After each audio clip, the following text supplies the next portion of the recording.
Welcome back to TechKidFX for another Fantom price prediction update, which at the time of this recording is holding below the 20-day MA here on the 1-hour chart, which is now acting as resistance. We have also continued to obey the Elliot wave structures, where we have been seeing a bit of a breakdown to the lower side in the formation of this wave 2, where we have been seeing this ABC corrective structure having that as the wave A. Then we had an overshooting wave B giving us a peak at around the $0.5463 mark, and I'm expecting that Fantom might give us lower prices in the formation of this wave C, which should bottom out within this red target area that I have right here, which lies between the $0.4176 mark and the $0.3534 mark. And before I get further into the technical analysis, to give you the short-term scenarios and also give you my breakdown targets here on the Fantom chart, first give this video a thumbs up, subscribe to the channel, and also check out the channel membership. And allow me to first give you a recap of what has been happening on the long-term scenarios,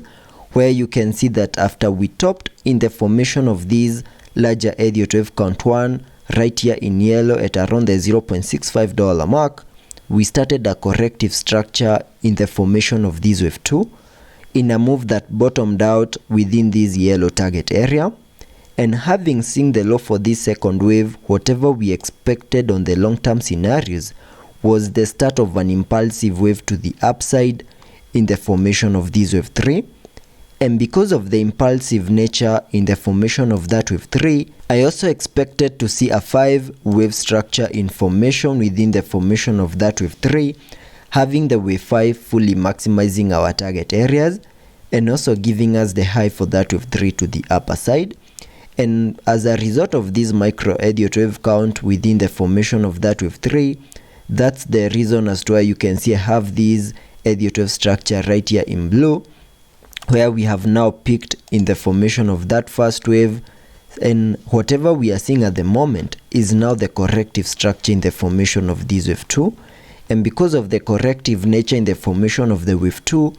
I also expected to see an ABC corrective structure also play out, and that's the reason as to why I have these Elliot waves, that is this ABC corrective structure in yellow, having that as the wave A,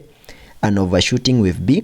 and there are high chances that Fantom might give us one more new low in the formation of this wave C within this red target area. And once that happens, then there are high chances that we might put in place the low for that second wave, and then from there we can expect a massive run up to the upside in the formation of this wave 3.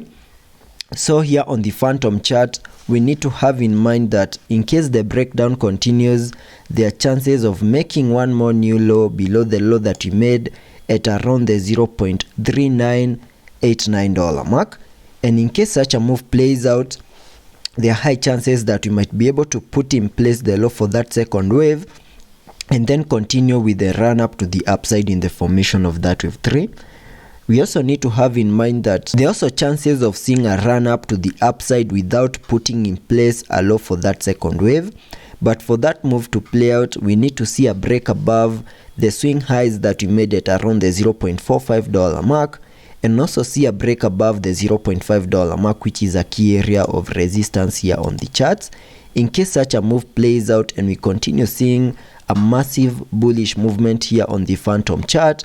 then that would mean that there are high chances that whatever we are seeing is the formation of that wave 3. So that is what I'm expecting here on the Fantom chart on the short-term scenarios and also on the long-term scenarios.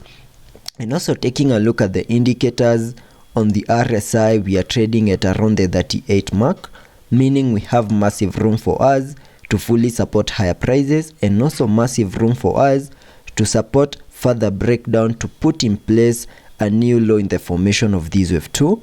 Also taking a look at the MACD, we have been able to print a bearish cross suggesting further breakdown. So let's be patient and see how that plays out, and I'll be keeping you updated.